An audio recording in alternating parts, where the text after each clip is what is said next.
नीचे दिए गए कथन, असर्शन और कारण, रीजन के लिए सही विकल्प चुनिए। कथन और कारण वाला क्वेश्चन है। कथन ए में बोला गया है, एक प्रभावी शिक्षक कक्षा में व्यक्तिगत भिन्नताओं को ध्यान में रखकर शिक्षण रणनीतियों का चयन करता है। क्या बोला गया है? एक प्रभावी शिक्षक कक्षा में व्यक्तिगत भिन्नताओं को ध्यान में रखकर क्या करता है? शिक्षण रणनीतियों का चयन करता है। सही है। कारण, सभी शिक्षार्थियों की सीखने की गति, रुचि, पूर्व ज्ञान एवं संज्ञानात्मक शैली समान होती है बोल रहा है। ये क्या है? गलत है। सभी की समान नहीं होती है, इसलिए एक समान शिक्षण सभी पर समान प्रभाव डालता है बोल रहे हैं। तो इसमें क्या हो जाएगा? कारण गलत है और कथन क्या है? सही है। विकल्प में दिया हुआ है, इसका राइट आंसर क्या हो जाएगा? ऑप्शन नंबर सी, ए सही है और आर क्या है? गलत है। व्याख्या देखते हैं, क्लियर होगा। विद्यार्थियों में सीखने की गति, रुचि, क्षमता, पूर्व ज्ञान और सीखने की शैली में व्यक्तिगत भिन्नताएं होती है। सबकी रुचि अलग अलग होती है, सबकी क्षमता अलग होती है, उनका पूर्व ज्ञान भी अलग होता है। इसलिए प्रभावी शिक्षक विविध शिक्षण रणनीतियों का प्रयोग करता है। क्या करता है? अलग अलग शिक्षण नीति अपनाता है, जो प्रभावी शिक्षक होता है। क्वेश्चन नंबर 2 है, निम्नलिखित कथनों पर विचार कीजिए। पियाजे के अनुसार सीखना मुख्यतः आत्मनिर्मित संज्ञानात्मक संरचनाओं के पुनर्गठन की प्रक्रिया है। सही है। नेक्स्ट देखते हैं, असिमिलाइजेशन में बच्चा नई सूचना के अनुसार पुरानी स्कीमा को बदल सकता है बोल रहे हैं।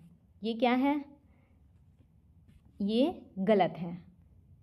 क्यों गलत है? क्योंकि असिमिलाइजेशन में क्या होता है? बच्चा नई सूचना के अनुसार पुरानी स्कीमा को बदलता है बोल रहे हैं। बदलता नहीं है, जो नई सूचना होती है उसको ऐड करता है उसके साथ, मतलब उसको भी रखता है और पुरानी वाला भी स्कीमा रहता है, इसलिए ये रॉन्ग है। एल नंबर देखते हैं, अकोमोडेशन में मौजूदा स्कीमा संशोधित या फिर पुनः निर्मित हो सकती है बोल रहे हैं। ये सही है। तो इसमें से क्या क्या सही है? जे सही है और एल सही है। ये क्या है? गलत है। जे और एल, जे एल किस में दिया हुआ है? ऑप्शन नंबर बी में। ये क्या है? राइट आंसर है। असिमिलाइजेशन में नई जानकारी को मौजूदा स्कीमा में समाहित किया जाता है, ना कि उसको हटाया जाता है। और अकोमोडेशन में नई जानकारी के अनुसार स्कीमा में परिवर्तन किया जाता है। क्वेश्चन नंबर 3 है, सही मिलान करना है। कॉलम 1 और कॉलम 2 दिया हुआ है। ए नंबर पे क्या है? लेओ वाइगोत्स्की। लेओ वाइगोत्स्की का क्या हो जाएगा? सामाजिक सांस्कृतिक सिद्धांत। जीन पियाजे का संज्ञानात्मक विकास के चरण। फिर है हावर्ड गार्डनर, इनका हो जाएगा बहुबुद्धिक सिद्धांत। डी नंबर पे दिया हुआ है लॉरेंस कोहलबर्ग, इनका नैतिक विकास का सिद्धांत।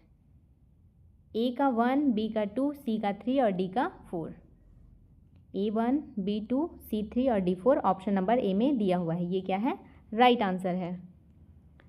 व्याख्या में एक बार फिर से देखते हैं। वाइगोत्स्की सामाजिक सांस्कृतिक सिद्धांत, पियाजे संज्ञानात्मक विकास, गार्डनर मल्टीपल इंटेलिजेंस और Kohlberg molar development. Question number 4 है, नीचे दिए गए कथन और कारण के लिए सही विकल्प चुनिए। कथन है, फॉर्मेटिव असेसमेंट शिक्षण अधिगम प्रक्रिया का अभिन्न अंग माना जाता है। फॉर्मेटिव असेसमेंट क्या माना जाता है? शिक्षण अधिगम प्रक्रिया का अभिन्न अंग। सही है। कारण है, इसका मुख्य उद्देश्य केवल अंतिम अंक देना और छात्रों को रैंक करना है। ये क्या है? गलत है। तो कथन सही है, कारण गलत है। किस में दिया हुआ है? ए सही, आर गलत, ऑप्शन नंबर सी में। ये क्या है? राइट आंसर है।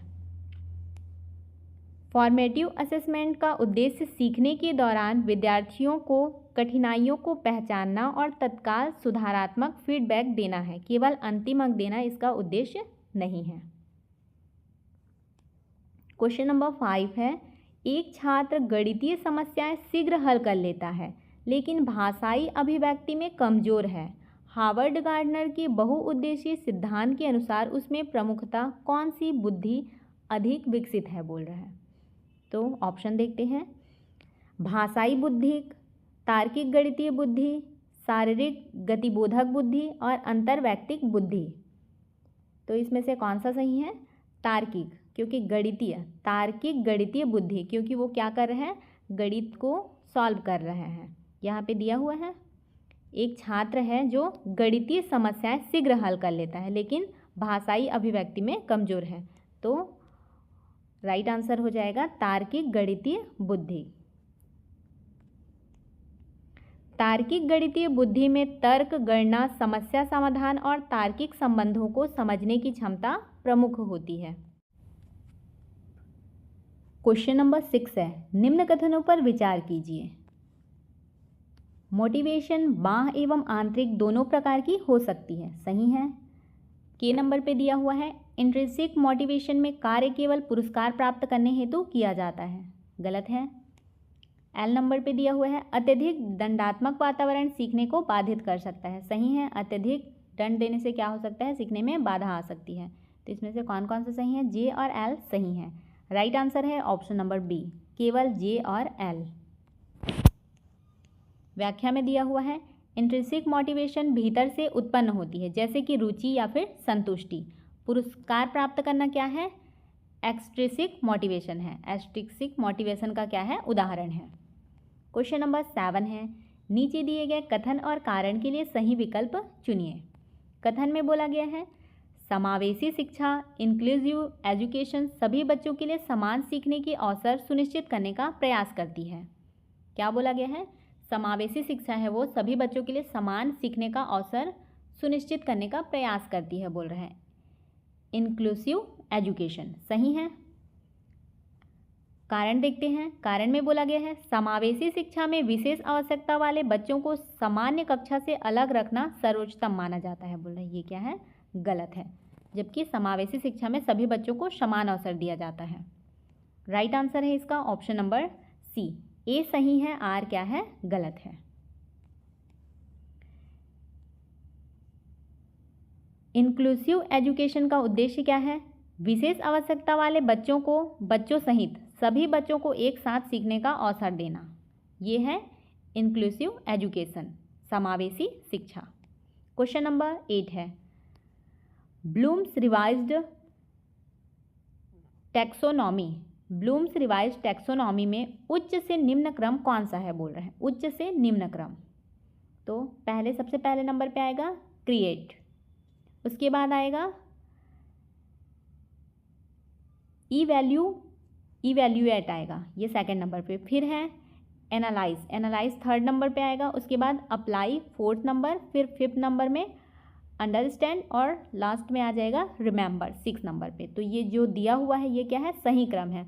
ब्लूम्स रिवाइज्ड टैक्सोनॉमी में उच्च से निम्न बोला है, तो उच्च से निम्न क्या हो जाएगा, क्रिएट, फिर इवैल्यूएट, फिर एनालाइज और अप्लाई, अंडरस्टैंड और रिमेंबर, ये क्या है, सही क्रम है, JKLMNO। राइट आंसर है option number A, JKLMNO।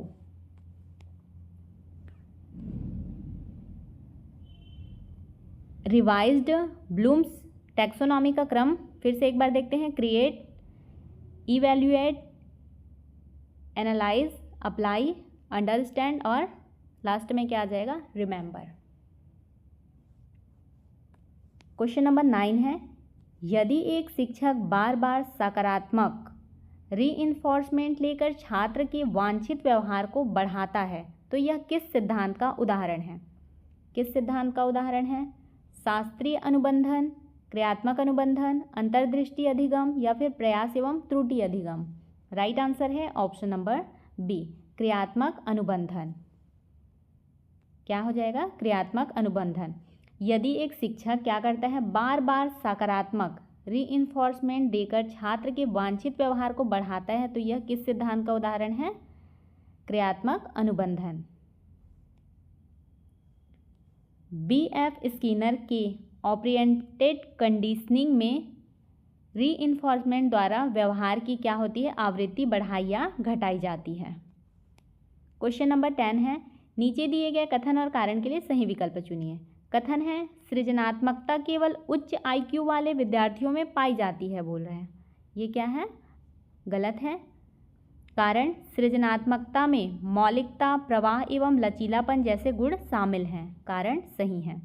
Right answer है इसका ऑप्शन नंबर डी। ए गलत है और आर क्या है, सही है।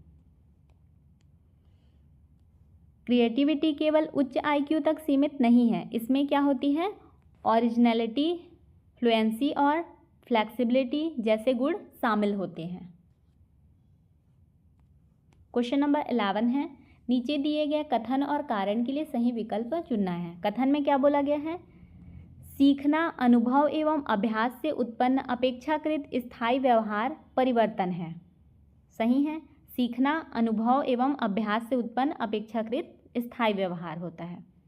कारण, थकान, दवा या बीमारी से होने वाला परिवर्तन भी सीखना कहलाता है, बोल रहा है, ये गलत है। राइट आंसर है इसका ऑप्शन नंबर सी। ए सही है, आर गलत है। व्याख्या देखते हैं। सीखना अपेक्षाकृत स्थायी परिवर्तन है। सीखना क्या है, स्थायी परिवर्तन है जो अनुभव और अभ्यास से उत्पन्न होता है। थकान, बीमारी या दवा से उत्पन्न होना ये क्या है, अस्थायी परिवर्तन को सीखना नहीं कहा जा सकता। क्वेश्चन नंबर 12 है, निम्न कथनों पर विचार कीजिए। इंटेलिजेंस को एक सामान्य क्षमता के रूप में देखने का विचार स्पेयरमैन से जुड़ा है, बोल रहे हैं, सही है। स्पेयरमैन ने जी फैक्टर का सिद्धांत दिया है, ये भी सही है। फिर दिया हुआ है, थ्रूस्टोन ने प्राइमरी मेंटल एबिलिटीज़ की बात की है। क्या की है, थ्रूस्टोन ने प्राइमरी मेंटल एबिलिटीज़ की बात की है, ये भी क्या है, सही है। तीनों सही हैं इसमें। राइट आंसर है ऑप्शन नंबर डी। जे, के और एल तीनों सही हैं। स्पेयरमैन ने जनरल इंटेलिजेंस जी और स्पेसिफिक एबिलिटी एस की अवधारणा दी है, और थ्रूस्टोन ने क्या दी है, प्राइमरी मेंटल एबिलिटीज़ का सिद्धांत दिया है। क्वेश्चन नंबर 13 है, सही मिलान करना है। कॉलम 1 और कॉलम 2 दिया हुआ है। पहले नंबर पे है स्किनर। स्किनर का क्या हो जाएगा, ऑपरेंट कंडीशनिंग। फिर पाउलोल है, पाउलो का क्या हो जाएगा, इसका हो जाएगा क्लासिकल कंडीशनिंग। फिर कोहलर, कोहलर का इनसाइड लर्निंग। थॉर्नडाइक का ट्रायल एंड एरर लर्निंग। ए का 3241 3241 किस में है, 3241 ऑप्शन नंबर ए में, ये क्या है, राइट आंसर है। एक बार फिर से देखते हैं। Skinner operant conditioning, Paulo classical conditioning, Kohler का क्या होगा, इनसाइड लर्निंग, और थॉर्नडाइक का trial and error. Next question देखते हैं। क्वेश्चन नंबर 14 है, इसमें कथन में बोला गया है, किशोरावस्था को तनाव एवं संघर्ष की अवस्था कहा जाता है। सही है, किशोरावस्था को क्या कहा जाता है, तनाव एवं संघर्ष की अवस्था। कारण, इस अवस्था में शारीरिक, संवेगात्मक एवं सामाजिक परिवर्तन तीव्र होते हैं, ये भी सही है। राइट आंसर है ऑप्शन नंबर ए। दोनों सही है तथा आर ए की सही व्याख्या है। किशोरावस्था में तीव्र शारीरिक, भावनात्मक, सामाजिक और मानसिक परिवर्तन होते हैं, जिसके कारण तनाव एवं संघर्ष की स्थिति क्या हो जाती है, उत्पन्न हो सकती है, बोल रहे हैं। क्वेश्चन नंबर 15 है, यदि कोई बच्चा समस्या समाधान में अचानक सही समाधान तक पहुंच जाता है तो यह किस प्रकार का अधिगम है, प्रयास एवं त्रुटि, अनुबंधन, अंतर्दृष्टि अधिगम या फिर अनुकरण। राइट आंसर है ऑप्शन नंबर सी, अंतर्दृष्टि अधिगम। यदि कोई बच्चा क्या करता है, अचानक से सही समाधान तक पहुंच जाता है तो यह किस प्रकार के अधिगम में आएगा, अंतर्दृष्टि अधिगम। 16 है, एक बच्चा पढ़ते समय बार बार अक्षरों और शब्दों को पहचानने में कठिनाई महसूस करता है। शिक्षक को सबसे पहले क्या करना चाहिए, उसे दंड देना, उसे कक्षा से बाहर करना, उसकी कठिनाई का आकलन करके उपयुक्त सहायता देना, या फिर उसे पढ़ने से मुक्त कर देना। क्या करना चाहिए एक शिक्षक को, सबसे पहले उसकी कठिनाई का आकलन करके उपयुक्त सहायता करना चाहिए। लर्निंग डिफ़िकल्टी वाले बच्चे के लिए पहले कठिनाई का सही निदान आवश्यक है, इसके बाद उपयुक्त शिक्षण रणनीति एवं सहायता दी जानी चाहिए। क्वेश्चन नंबर 17 है, में से कौन सी रणनीति अधिक उपयोगी है, बोल रहे हैं इनमें से। उन्हें बार बार वही आसान प्रश्न करवाना, उन्हें अतिरिक्त चुनौतीपूर्ण एवं इनरिचमेंट एक्टिविटीज़ देना, उन्हें अन्य विद्यार्थियों से अलग करके निष्क्रिय रखना, उनकी गति कम करने के लिए अतिरिक्त दंड देना बोल रहे हैं। तो इसका राइट आंसर है ऑप्शन नंबर बी, उन्हें अतिरिक्त चुनौतीपूर्ण एवं इनरिचमेंट एक्टिविटीज़ देना, ये सबसे अधिक उपयोगी है। गिफ्टेड लर्नर्स के लिए इनरिचमेंट चुनौतीपूर्ण कार्य, समस्या समाधान और उच्च स्तरीय चिंतन वाली गतिविधियां उपयोगी होती हैं। क्वेश्चन नंबर 18 है, निम्नलिखित में से कौन सा क्रिएटिविटी का प्रमुख गुण नहीं है? क्रिएटिविटी का प्रमुख गुण नहीं है बोला है। पहले नंबर पे दिया है फ्लुएंसी, फ्लेक्सिबिलिटी, ओरिजिनलिटी या फिर केवल याद करने की क्षमता। तो इसका क्या हो जाएगा right answer? Option number D, केवल याद करने की क्षमता। ये क्या है? क्रिएटिविटी का प्रमुख गुण नहीं है पूछा है ना, इसलिए राइट आंसर है ऑप्शन नंबर डी, केवल याद करने की क्षमता। व्याख्या में बोला गया है क्रिएटिविटी में फ्लुएंसी, फ्लेक्सिबिलिटी, ओरिजिनलिटी और इलेब्रेशन जैसे गुण महत्वपूर्ण है बोल रहे हैं। केवल रटने की क्षमता सृजनात्मक नहीं है, सृजनात्मकता नहीं है। क्वेश्चन नंबर 19 है, इसमें बोला गया है एक विद्यार्थी किसी समस्या के अनेक अलग अलग समाधान प्रस्तुत करता है, यह मुख्यतः किस सृजनात्मकता गुण को दर्शाता है? फ्लुएंसी दिया है, रिजिडिटी दिया है और मेमोराइजेशन दिया है, लास्ट में दिया है इमिटेशन। तो इसका राइट आंसर क्या हो जाएगा? ऑप्शन नंबर ए, फ्लुएंसी। एक विद्यार्थी क्या है, किसी समस्या को अनेक अलग अलग समाधान प्रस्तुत करता है, तो यह मुख्यतः किस सृजनात्मकता गुण को दर्शाएगा? फ्लुएंसी।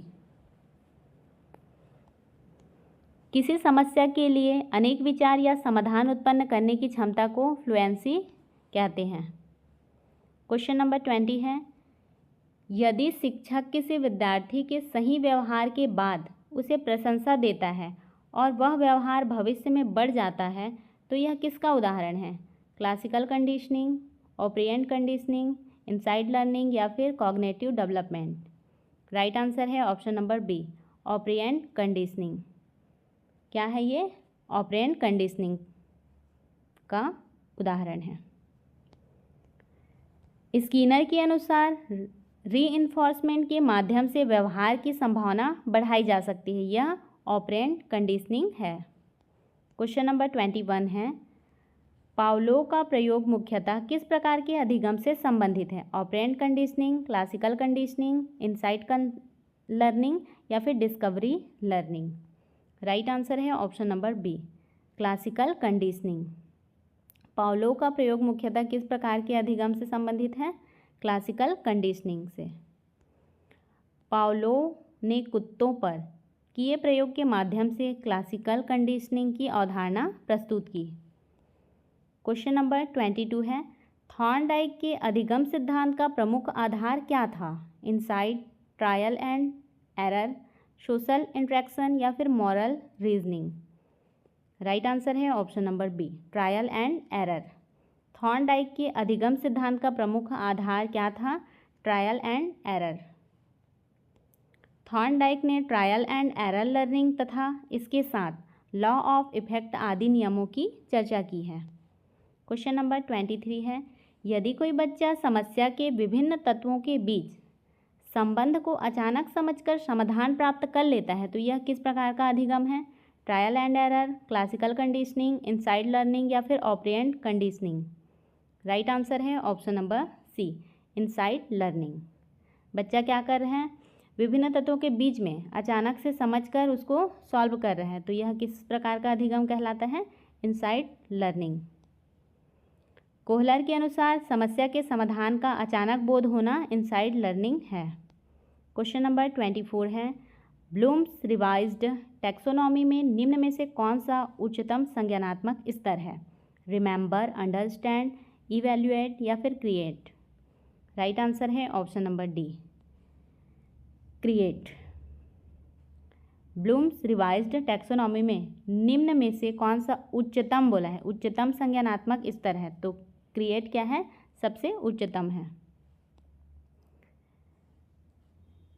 रिवाइज्ड ब्लूम्स टैक्सोनॉमी में क्रम देखते हैं। पहले remember, understand, apply, analyse, evaluate और क्रिएट। ये क्रिएट क्या है, सबसे हायर है, उच्चतम स्तर है। क्वेश्चन नंबर 25 है, एक शिक्षक विद्यार्थियों से कहता है, इस समस्या के 2 अलग अलग समाधान खोजिए और बताइए कि कौन सा समाधान अधिक प्रभावी है। यह मुख्यतः किस प्रकार की सोच को बढ़ावा देता है? केवल स्मृति, उच्च स्तरीय चिंतन एवं सृजनात्मकता, केवल अनुकरण या फिर केवल रटना। राइट आंसर है ऑप्शन नंबर बी, उच्च स्तरीय चिंतन एवं सृजनात्मकता को बढ़ावा देता है यह सोच। अनेक समाधान खोजना और उनकी प्रभावशीलता का मूल्यांकन करना क्या है? Higher order thinking and creativity को बढ़ावा देता है।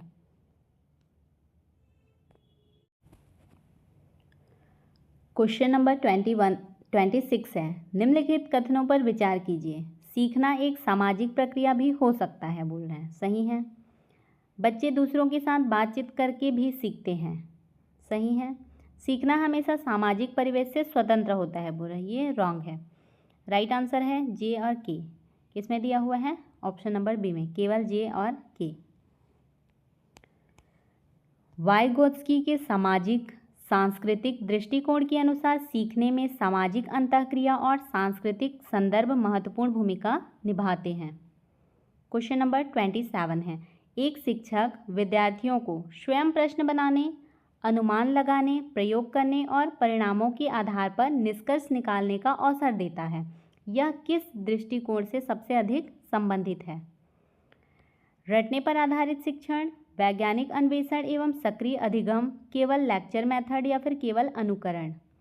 इसका राइट आंसर है ऑप्शन नंबर बी, वैज्ञानिक अन्वेषण एवं सक्रिय अधिगम।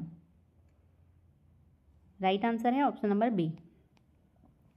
प्रश्न पूछना, परिकल्पना बनाना, प्रयोग करना और निष्कर्ष निकालना साइंटिफिक इंक्वायरी की प्रमुख विशेषताएं हैं। क्वेश्चन नंबर 28 है, इसमें क्या बोला गया है? निम्नलिखित में से कौन सा अभिप्रेरणा मोटिवेशन का सही उदाहरण है? विद्यार्थी विषय में रुचि के कारण स्वयं पढ़ता है, विद्यार्थी केवल दंड के डर से पढ़ता है, विद्यार्थी पुरस्कार के लिए कार्य करता है, उपरोक्त सभी। राइट आंसर है इसका ऑप्शन नंबर डी, उपरोक्त सभी। कोई बच्चे रुचि के कारण पढ़ते हैं, कई डर से पढ़ते हैं और कई बच्चे पुरस्कार के लिए पढ़ते हैं, तो ये सभी क्या है? सही हैं। इनमें से कौन सा अभिप्रेरणा मोटिवेशन का सही उदाहरण है, बोल रहा है, तो उपरोक्त सभी। मोटिवेशन आंतरिक भी हो सकती है और बाह्य भी हो सकती है। रुचि इंट्रिंसिक मोटिवेशन और पुरस्कार या फिर दंड क्या है? एक्सट्रिंसिक मोटिवेशन है। क्वेश्चन नंबर 29 है, नीचे दिए गए कथन और कारण का सही विकल्प चुनिए, बोल रहे हैं। कथन में क्या बोला गया है? संवेग, इमोशन सीखने की प्रक्रिया को प्रभावित कर सकता है, सही है। कारण, अत्यधिक भय और चिंता विद्यार्थी की एकाग्रता एवं प्रदर्शन को प्रभावित कर सकते हैं, सही है दोनों। राइट आंसर है ऑप्शन नंबर ए, दोनों सही है तथा आर ए की सही व्याख्या है। संवेग और सीखना एक दूसरे से जुड़े हुए हैं। अत्यधिक भय, चिंता या फिर तनाव ध्यान, स्मृति और प्रदर्शन को प्रभावित कर सकते हैं। क्वेश्चन नंबर 30 है, एक शिक्षक देखता है कि कुछ विद्यार्थी घर में अध्ययन की सुविधा और संसाधनों के अभाव के कारण कक्षा में पीछे रह रहे हैं। शिक्षक को सबसे उपयुक्त कदम क्या उठाना चाहिए? उन्हें कमज़ोर विद्यार्थी घोषित कर देना, उनकी परिस्थितियों को नज़रअंदाज करना, अतिरिक्त सहायता एवं वैकल्पिक सीखने के अवसर उपलब्ध कराना या फिर उन्हें कक्षा से अलग कर देना। इसका राइट आंसर क्या हो जाएगा? ऑप्शन नंबर सी, अतिरिक्त सहायता एवं वैकल्पिक सीखने के अवसर उपलब्ध कराना। सीखने पर व्यक्तिगत और पर्यावरणीय दोनों कारकों का प्रभाव पड़ता है। शिक्षक को विद्यार्थियों की सामाजिक एवं आर्थिक परिस्थितियों को समझते हुए सहयोग और अतिरिक्त अवसर देना चाहिए। आपको हमारी यह वीडियो कैसी लगी कमेंट करके ज़रूर बताइएगा। वीडियो को लास्ट तक देखने के लिए बहुत बहुत धन्यवाद। उम्मीद है यह मॉडल पेपर आपकी तैयारी के लिए उपयोगी रहा होगा। मिलते हैं अगले मॉडल पेपर में, तब तक के लिए हमारे बाकी के वीडियोस देखते रहिए और अपने तैयारी को मजबूत बनाते रहिए।